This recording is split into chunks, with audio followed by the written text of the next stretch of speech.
Здравейте, любители на изгубени съкровища! Готови ли сте в днешният епизод да научите една кървава история за мистериозна древна цивилизация, екзотично съкровище и древно проклятие? Цялата история датира от преди 500 години и все още буди интереса на златотърсачите до днес. Ще ви споделя малко исторически факти към нея, но ето и започваме с легендата за изгубеното съкровище на Монтесума II, последният владетел на ацтеките и една от най-озадачаващите култури на Новия свят. Новия свят, мисля, че няма нужда да ви напомням, но така са наричали Северна и Южна Америка. И така, някои от вас може би са чували за ацтеките и Монтесума II, а тези, които не са, настанете се удобно и мислено се прехвърлете в света на конкистадорите. А кои са конкистадорите ли? Това са испански колонизатори от 15-16 век. Историята започва не с кой да е, а с самият Ернан Кортес, който повежда експедиция от Куба към столицата на ацтеките Теночтитлан, което е днешен град Мексико.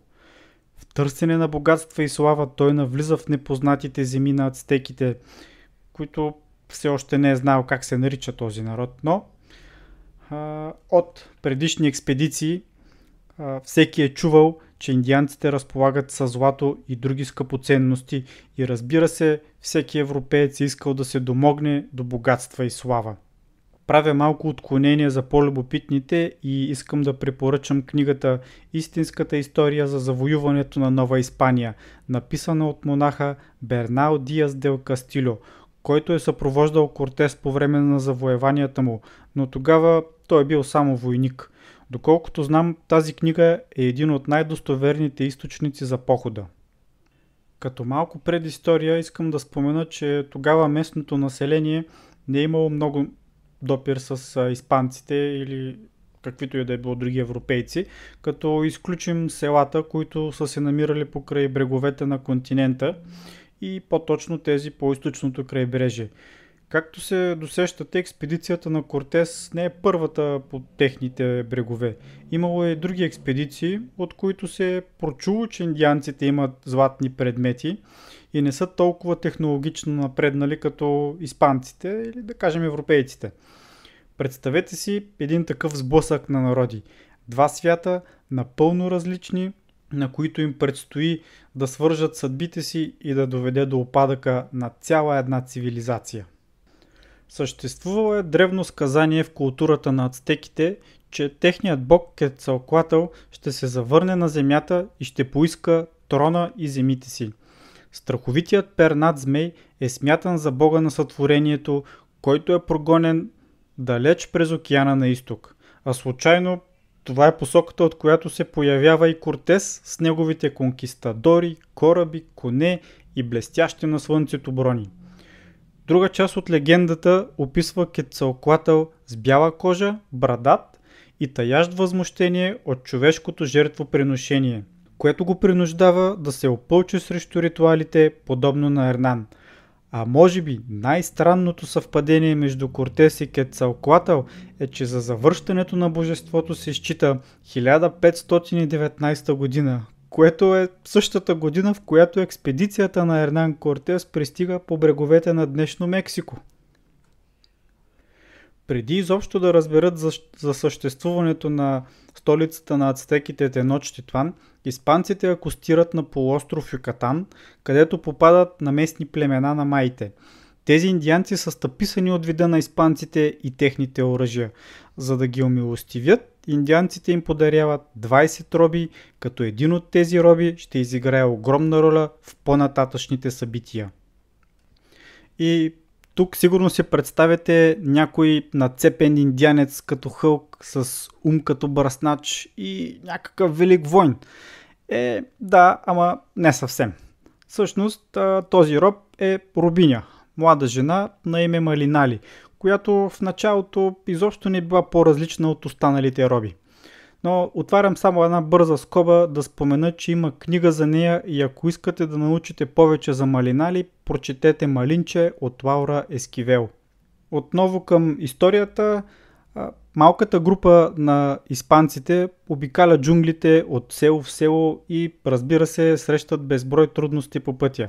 Впоследствие Кортес научава, че Малинали говори езика на ацтеките и на майите, което ще си помислите, че това пък какво му помага на Кортес. Той говори испански. Но въпреки, че момичето не владее грам испански, се намира лесно решение на този проблем. В групата на Кортес пътувал и един монах на име Агилар, който и преди е посещавал индианските племена и е усвоил езика им. Бил е част от предишни експедиции на испанците и дори е бил пленник. Това го пише в книгата на Бернал Диас, но не помня в коя част. С помощта на Агилар и Малинали, Кортес вече можел да комуникира с местните вождове. Малинали говори с ацтеките, после превежда на езика на майите на Агилар, а той от своя страна превежда на испански. Направо голяма схема е било. Лесно е можело да се изгуби смисъла на изречението. Сега, няма как да не споменем и за християнството по време на похода и на други такива подобни походи. Това е била една от основните цели на конкистадорите – да покръстват новите народи. Малинали, заедно с останалите роби, били покръстени и християнското име, което и дали било най-близкото до нейното. Което, как мислите, че е било? Марина. Доня Марина, както също се е наричали, всъщност се оказва дъщеря на вожд. Брей, ти да видиш, Тук нещо се заформя някакъв латино сериал. Както и да е. Не съм гледал Рубината Изаура, така че не знам. Интересното е, че Кортес бил наричан от местните индианци Малинче. Причината да му сложат това име била Доня Марина, тяхната преводачка, която го придружавала винаги, когато идвали пратеници или при срещи с вождовете. Ето и отказ на книгата на Бернал Диас. По този начин наричаха Кортес Малинче, което означава господар на Марина. Любопитен факт е, че Марина по-късно става негова жена. Не, че Кортес не имал жена. Да, ама жена му далече останала в Куба, на сигурно място, далеч от джунглата и непознатия свят. Сега човек си е взел нова жена. Но да продължим с историята. И така Кортес и неговата група напредват и воюват с някои племена, с други преговарят или се съюзяват. И бавно и славно към ноември 1519 година те приближават столицата Теночтитлан.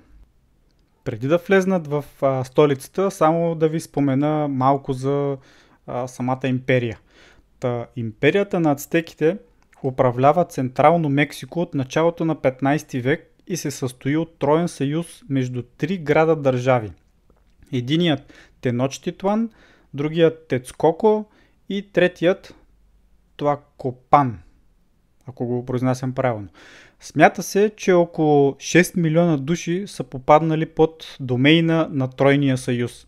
Човекът, който управлявал империята в момента, е Монтесума II, деветият император на ацтеките. От двореца си в Теночтитлан Монтесума е провеждал агресивна експанзионистична програма от идването си на власт през 1502 година. Империята на ацтеките нараства по размер, сила и богатство по време на неговото управление. Монтесума е превърнал и без това великолепния град Теночтитлан в културно чудо, добавяйки зоологическа градина, ботанически градини и дори библиотека към вече съществуващите пирамиди, храмове и площади. Ето, че Кортес е пред портите на града и една от най-съдбовните срещи на новия свят предстои да се осъществи. Смята се, че местните са гледали на испанците като към богове, поради изумлението им от техните брони и оръжия, които са били технологично по-напреднали.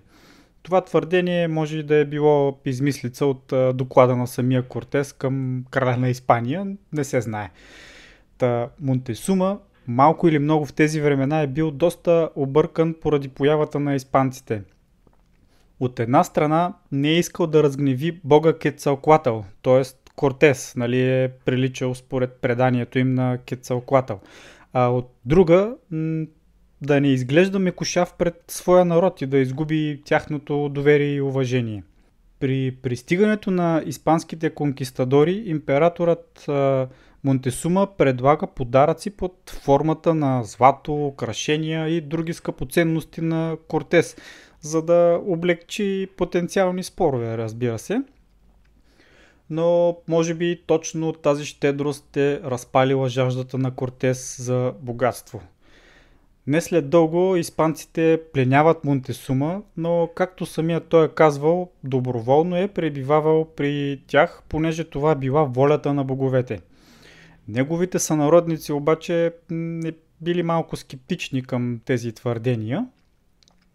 И така стигаме до май 1520 година, докато испанците са в Теночтитлан, Кортес получава тревожни новини, че голяма група испанци, изпратени от кубинския губернатор Веласкес, ще акостират в Мексиканския залив с цел да го намерят, арестуват и да го приберат за неподчинение.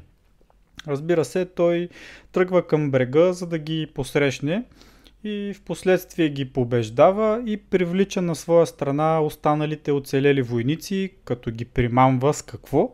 Обещания за богатства. По време на отсъствието на Кортес, той оставя града на грижите на своя лейтенант Педро де Алварадо. По времето, когато Кортес отсъства, се провежда фестивала Токсатъл, където хората от Теночтитлан почитали бог Тескатлипока. По времето на празника, докато ацтекските благородници и войни празнували в Великия храм, испанските войници ги заключили и се нахвърлили върху невъоръжените ацтеки, избивайки стотици. Испанците твърдяли, че спасяват невинни хора от човешка жертва, но докато ацтеките твърдят, че това е чиста алчност, след като испанците видяли златото изложено по време на фестивала.